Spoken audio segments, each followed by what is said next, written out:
vamos a hacer es degradar las moléculas de glucógeno que se encuentran almacenadas en las células del organismo. ¿Cuáles son esas células que de manera importante lo hacen? No lo olviden, es fundamentalmente hígado. Este glucógeno almacenado en hígado tiene la capacidad de poderse compartir con el resto del organismo, y el músculo, que también tiene una gran capacidad de almacenamiento por la masa muscular que tenemos total, pero a diferencia del primero, del hepático, este glucógeno solamente puede compartirse, o bueno, no puede compartirse, mejor dicho, y se queda para consumo del propio músculo. El riñón también tiene capacidad de degradar un poco, pero también lo veremos posteriormente.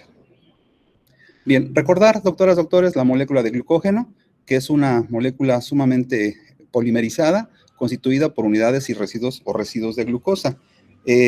La manera en la que se presenta el glucógeno normalmente en la célula lo podemos encontrar de tres maneras, tres agregados.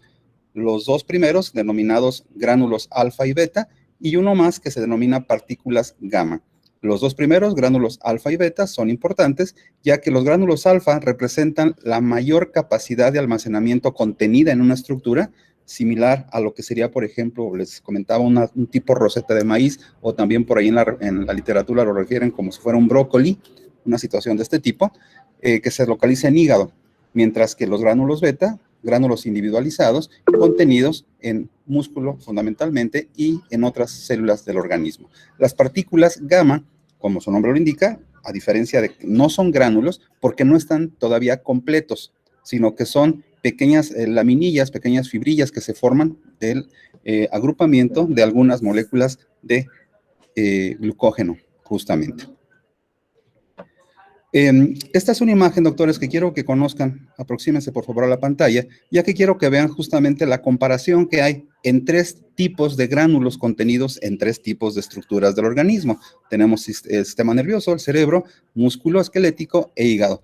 Observen cómo, doctoras, doctores, en cuanto a tamaño, observen cómo coincide con lo que hemos estado diciendo hasta ahora, se confirma pues que lo que decimos es cierto, que los gránulos alfa contenidos en hígado son los más grandes. Vean el tamaño comparado con lo que corresponde a cerebro, por ejemplo, y músculo esquelético, que son gránulos de tipo beta.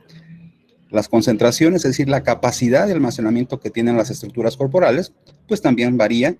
Vean, por ejemplo, aquí de 3 a 10%.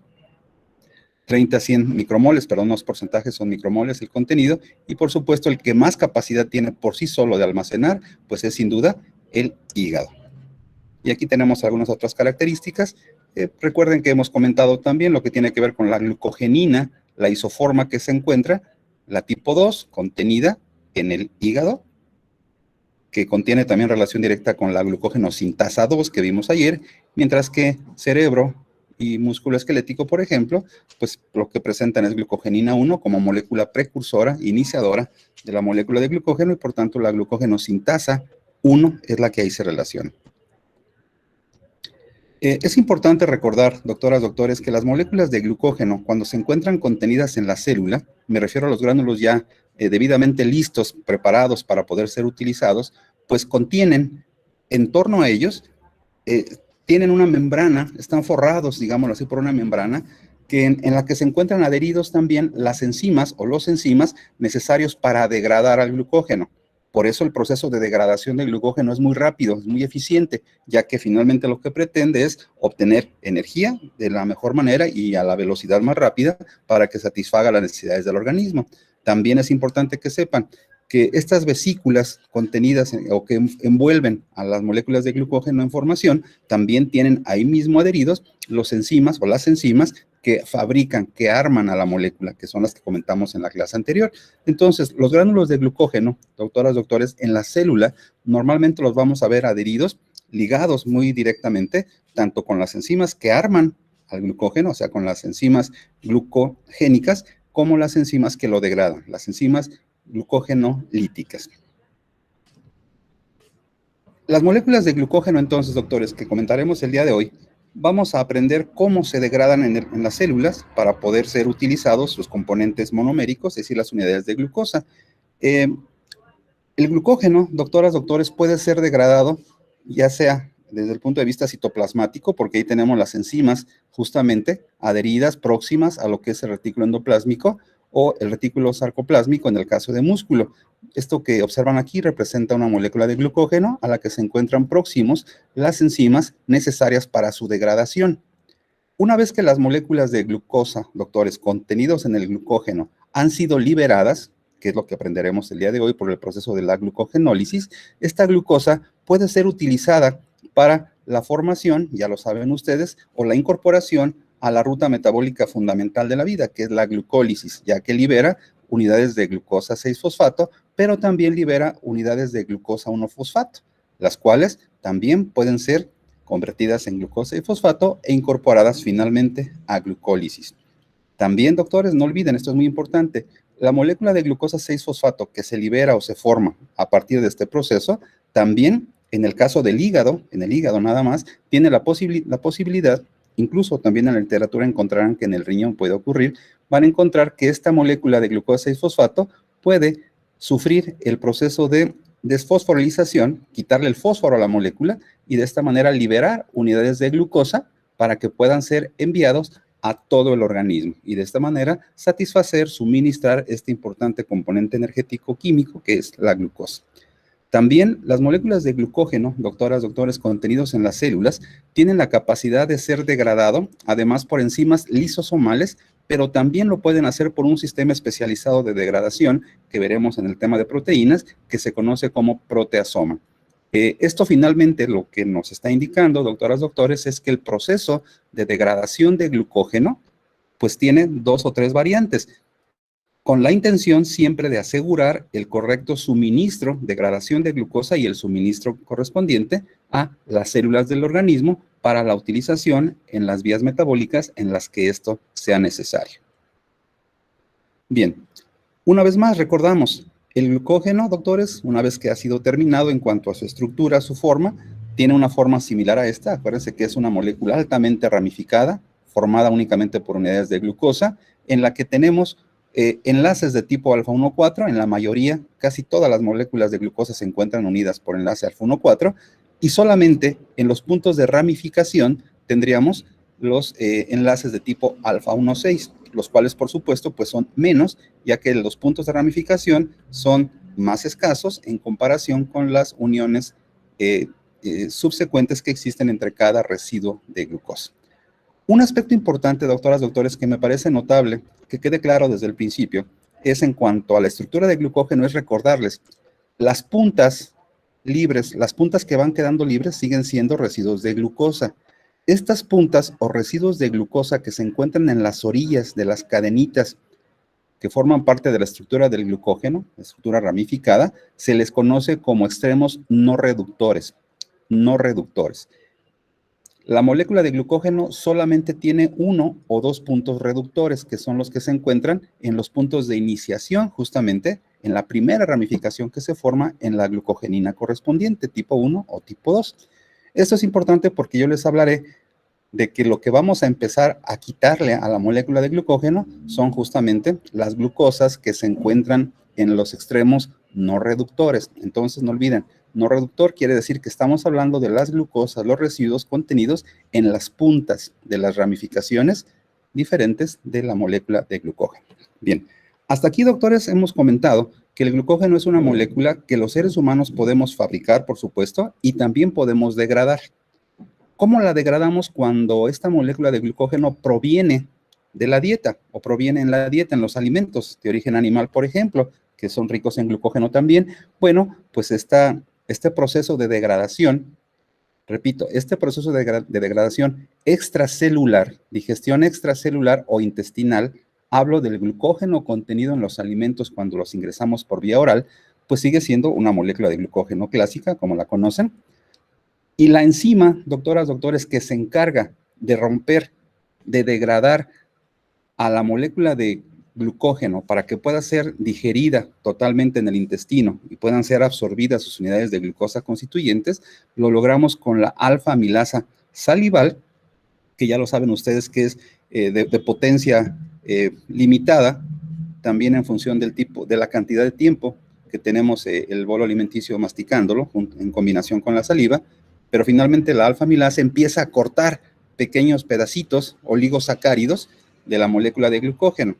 Por supuesto que esto se complementa cuando ya en el páncreas, pero cuando el páncreas libera la alfa-amilasa pancreática sumamente poderosa, y entonces ahora sí tendríamos una degradación casi completa ya de la molécula de glucógeno, observen, en unidades de 2 glucosas, que es la maltosa, la cual será degradada por la maltasa, la maltotriosa, que son 3 residuos de glucosa, los cuales van a ser degradados por la maltotriasa, y también lo que se conoce como dextrinas límite, que son residuos oligosacáridos provenientes de esta molécula de glucógeno, residuos que han quedado liberados y que van a ser completamente degradados por las dextrinasas. Entonces, esto, doctores, particularmente que comento, es lo que ocurre con el glucógeno que consumimos en la dieta. Así es como lo degradamos, y de tal suerte que al final, pues tendremos unidades de glucosa que podrán ser absorbidas.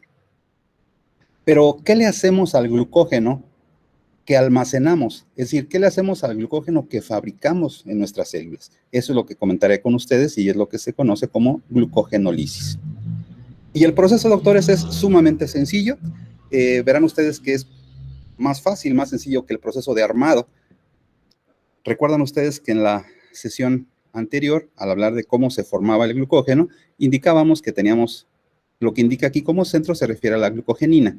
La glucogenina dijimos que primero se autoglucosilaba, producía la unión de hasta 10 residuos, y después una enzima pegaba otros más, y después hacía la transferencia para formar la ramificación. Bueno, aquí va a ocurrir un proceso, podemos decir, inverso. ¿En qué consiste? Bueno, imaginen que esta es una ramificación que forma parte del glucógeno que tenemos ya formado en las células. Tenemos la glucogenina, tenemos las ramificaciones que pueden ser como esta, y tenemos los puntos lineales, perdón, y las ramificaciones, así como sus enlaces. Bien, lo que va a ocurrir, doctores, es muy sencillo. Lo primero que va a actuar es la presencia, claro, se requiere la activación hormonal importante que veremos en una imagen más, pero lo que vamos a ocupar, doctores, es una enzima que se llama glucógeno fosforilasa. Vean, por favor, la glucógeno fosforilasa es una enzima que, al ser estimulada por las hormonas correspondientes y se genera la necesidad de utilizar el glucógeno almacenado, esta glucógeno fosforilasa, doctores, lo que hace es cortar estos residuos. ¿Cuáles residuos, doctores? Los residuos en el extremo no reductor. Por eso les hice la aclaración al principio. Entonces, la enzima corta aquí, después corta aquí, después corta aquí, enseguida aquí y finalmente aquí. Pero también corta aquí, corta este y corta este. ¿Qué va a pasar entonces con la glucógeno fosforilasa? Bueno, pues es la primera enzima que actúa y lo que hace es romper el enlace fosfato aquí justamente, perdón, agregar un enlace fosfato y formar la molécula de glucosa 1-fosfato. Esta molécula, doctores, de glucosa 1-fosfato, observen, lo que está rompiendo son los enlaces. La glucosa fosforilasa lo que rompe son los enlaces alfa 1,4 lineales que estaban aquí en estas posiciones. Lo rompe, libera residuos glucosa 1-fosfato, los cuales se van a isomerizar y vamos a formar glucosa 6-fosfato, la cual ya saben ustedes, pues va a ser la entrada directa hacia la glucólisis o algunas otras vías metabólicas. Y de esta manera estamos utilizando ya la glucosa del glucógeno. Primera enzima, repito, glucógeno fosforilasa. Las enzimas como estas, doctores, que estoy mostrándoles, son finalmente tijeras moleculares que ocupan espacio dentro de toda la molécula tridimensional que hemos imaginado como es el glucógeno. Estas tijeras entonces cortan, pero llega un momento, doctores, doctoras, en la que la tijera ya no puede penetrar más allá de cierta longitud de haber cortado los residuos en los extremos no reductores. Llega un momento en que ya no puede cortar. ¿Qué ocurre ahí, doctoras, doctores? Bueno, pues tenemos, ¿se acuerdan? En el caso de la formación de glucógeno, teníamos una enzima ramificante, que es la que colocaba, armaba trozos de residuos de glucosa y los pegaba en una ramificación. Bueno, pues tenemos una enzima que hace lo contrario, que se conoce como enzima desramificante. Esta enzima desramificante, doctoras, doctores, lo que hace es, observen la imagen, por eso esta me gustó porque tiene los colores correspondientes. Lo que hace la enzima desramificante es cortar, aquí miren, donde estoy señalándoles, corta y mueve estos 3 residuos aquí señalados, ejemplificados, y los pega en el extremo lineal que teníamos aquí. Vean, cuando lo hacemos de esta manera, doctores, lo que nos queda es solamente el punto de inserción donde estaba la ramificación. Vean qué es lo que señala esta imagen. Bueno, lo que ocurre entonces, doctores, es que la enzima desramificante es una enzima interesante porque cumple doble función. Primero, vean, corta la ramificación, la mueve y la pega en un extremo. Y después, como un segundo momento, una segunda acción de esta enzima desramificante, corta este residuo de glucosa que era el que daba la unión con la ramificación. Lo corta y vean lo que ocurre. Libera unidades de glucosa. Glucosa que puede, en el caso del hígado, por ejemplo, o en el riñón, puede salir directamente y ser compartido en la circulación para que cualquier célula lo pueda ocupar, o bien puede ser fosforilada para formar glucosa 6-fosfato y pueda ser incorporada a las vías metabólicas correspondientes del organismo. ¿Qué ocurre? A continuación, doctoras, doctores, bueno, pues tenemos varias cadenas ya que tienen esta forma dentro del glucógeno porque les hemos ido quitando la ramificación. ¿Y qué se les ocurre que pueda pasar, doctores? Pues se repite el ciclo. La glucógeno fosforilasa empieza a cortar este residuo, ahora este, ahora este, ahora este, y como ya no tenemos tantas ramificaciones, pues ya la tijera glucógeno fosforilasa puede romper, romper, romper, romper, ir liberando unidades de glucosa finalmente hasta llegar al punto donde ya se acaba la molécula de glucógeno y solamente nos quedaría la glucogenina, el residuo central con el que se inició la formación de la molécula de glucógeno. Vean entonces qué fue lo que liberamos después de todo este proceso glucogenolítico, unidades de glucosa que finalmente pueden ser convertidos en glucosa 6-fosfato o bien quedar como glucosa libre para poder ser exportados hacia todo el organismo. Esta es una imagen únicamente para recordarles a ustedes, doctores, que esa molécula de glucosa que se ha formado, glucosa 6-fosfato, que se forma en este proceso, en el caso del hígado, teníamos la posibilidad de, con la enzima glucosa 6-fosfatasa, quitarle el fosfato, convertirla en glucosa, la glucosa salir. Acuérdense que este proceso se lleva a cabo dentro del retículo endoplásmico. Esta glucosa sale al citoplasma y por los transportadores que ya habíamos comentado, GLUT y ese GLUT, dependiendo de qué célula estemos hablando, pues podrá ser enviado a la circulación mediante la vía capilar y de esta manera ser transportado a cualquier parte del organismo donde se requiere. Finalmente, doctores, les pido que se aproximen un poco a la pantalla. Esta es una imagen que les va a permitir a ustedes entender lo simple y sencillo que es este proceso. Antes de que se impresionen por los nombres que aparecen aquí, quiero que por favor sigan conmigo el cursor para que vean que el proceso es realmente simple y sencillo. Acuérdense ustedes que esto inicia con la molécula de glucosa. Vamos a pensar que primero quiero armar glucógeno. La molécula de glucosa, entonces, acuérdense, era convertida en glucosa 6-fosfato, que es de hecho donde inicia el proceso, ¿verdad?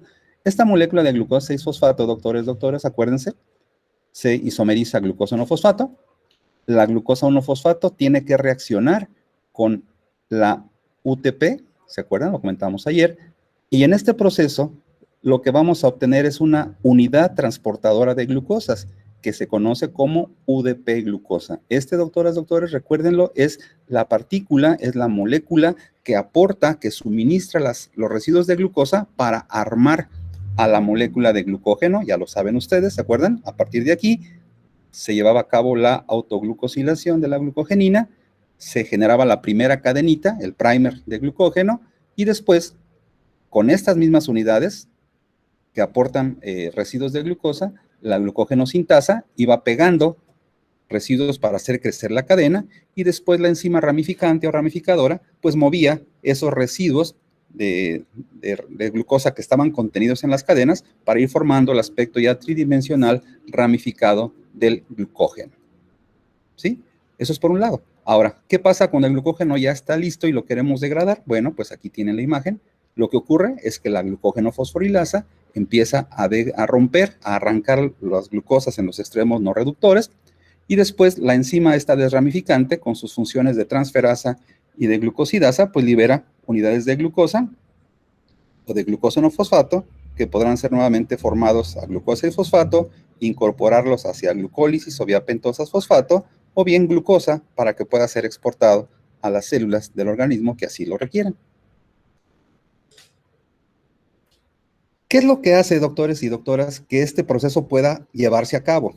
Bueno, pues por supuesto que el proceso de glucogenólisis es importante cuando estamos en condiciones de ayuno, cuando tenemos necesidad de suministrar glucosa a las células, ya que no estamos llevando a cabo la fase alimentaria. Y esto se logra de manera importante tanto con la adrenalina como con el glucagón. ¿Qué es lo que hace esta enzima, doctor? Perdón, ¿qué es lo que hacen estas hormonas?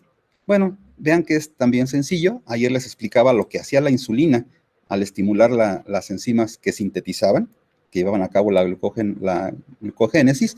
Vamos a ver qué es lo que hacen las hormonas que hacen lo contrario, que inhiben a la glucogénesis y activan a la glucogenólisis. Miren, ustedes, las células musculares, hepáticas, las células finalmente que son sensibles a la degradación de glucógeno, al ser estimuladas por las hormonas que lo hacen, las hormonas ya sea epinefrina o adrenalina, pues, o glucagón, mediante una señalización que involucra al AMP cíclico, vean lo que ocurre. Al incrementarse los niveles de glucagón, por ejemplo, a nivel hepático, lo que va a ocurrir, doctoras, doctores, es que esta vía de señalización va a fosforilar finalmente, va a unir moléculas de AMP cíclico con una proteína que se encuentra en estas células hepáticas que se conoce como proteína quinasa A.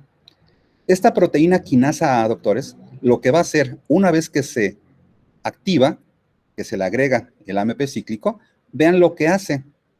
Transfiere, vean, la capacidad de quitarle, vean, tenemos aquí una enzima que se llama fosforilasa quinasa, que no sirve, que está apagada en este momento, y lo que hacemos es fosforilarla gracias a la proteína quinasa. Cuando esto se lleva a cabo, doctoras, doctores, vean, la enzima, esta que estaba inactiva, se convierte en activa por un proceso de fosforilación y que es activado por calcio. Cuando esta enzima, doctores, se activa, vean lo que hace. Prende, activa a su vez a la glucógeno fosforilasa tipo B, que está apagada, y la prende, la activa y la convierte en glucógeno fosforilasa A, que es la que va a empezar el proceso, recuerden, de empezar a quitar las glucosas, los residuos de glucosa en los extremos no reductores. Y de esta manera se echa a andar el proceso de degradación de glucógeno. Pero también vean lo interesante del proceso de retroalimentación hormonal que tenemos los organismos, que tenemos en nuestras células. Esta misma activación hacia la vía glucogenolítica, doctores, también apaga esta proteína que siguiendo este camino prende las enzimas necesarias para degradar glucógeno. Vean lo que hace, apaga las enzimas que arman glucógeno y al apagarlas, pues únicamente tendremos la realización de este proceso. De lo contrario, pues se generaría un cortocircuito en la célula porque estarían enzimas armando y desarmando al mismo tiempo. Esto es una muestra más de lo que es la retroalimentación hormonal, mediada también con enzimas y que tiene por finalidad ejecutar de manera coordinada los procesos metabólicos enzimáticos en las células. Bueno, los dejaré ya casi para terminar con este esquema que les mandaré en un momento a través de WhatsApp para que puedan ustedes identificar aquí las enzimas que hasta ahorita hemos comentado, ya sea para la glucogénesis o para la glucogenólisis. Entonces, en un momento se los haré llegar. Y para terminar, doctores, entonces, ayer les mostré un esquema similar a este mismo esquema, pero donde intentamos encontrar las enzimas del proceso de síntesis de glucógeno. Y lo que queremos expresar con este cuadro es conocer cómo la falla de una enzima o dos enzimas, las que fueren, en relación con el proceso de armado molecular de glucógeno, pues repercutía en una serie de patologías y tenía un nombre que se conoce en general como enfermedades de depósito de glucógeno. Bueno, si ustedes observan ahora, aquí van a poder localizar enzimas que he comentado en esta sesión, la glucosa 6-fosfatasa, las glucosidasas lisosomales, la enzima desramificante hepática y o muscular, vean, fosforilasas, que son enzimas que tienen que ver justamente con la manera en que el glucógeno debiera ser degradado. Cuando estas enzimas no funcionan o no se encuentran expresadas en la célula, pues vamos a tener una enfermedad por depósito de glucógeno que dependiendo del tipo o dependiendo de la enzima que esté alterada, pues tendremos la manifestación correspondiente que puede ser o puede manifestar situaciones de carácter moderado o incluso muy graves, letales. En su esquema, en su mapa metabólico que al principio les pedí que revisaran, también los invito a que en cuanto puedan, pues revisen esto de las glucogenosis, que tiene que ver con trastornos relacionados con el metabolismo de glucógeno. Vienen contenidas en esta parte de su esquema, revísenlo con calma y verán ustedes lo interesante que puede llegar a ser este grupo de enfermedades cuando algún ser humano lo puede presentar. Para terminar entonces, ahora sí, miren, una animación que les he preparado, que también tendrán a su consideración para que revisen. Lo que nos va indicando son los pasos, las etapas que van dándose de manera sucesiva para la correcta degradación de glucógeno y su utilización en el organismo.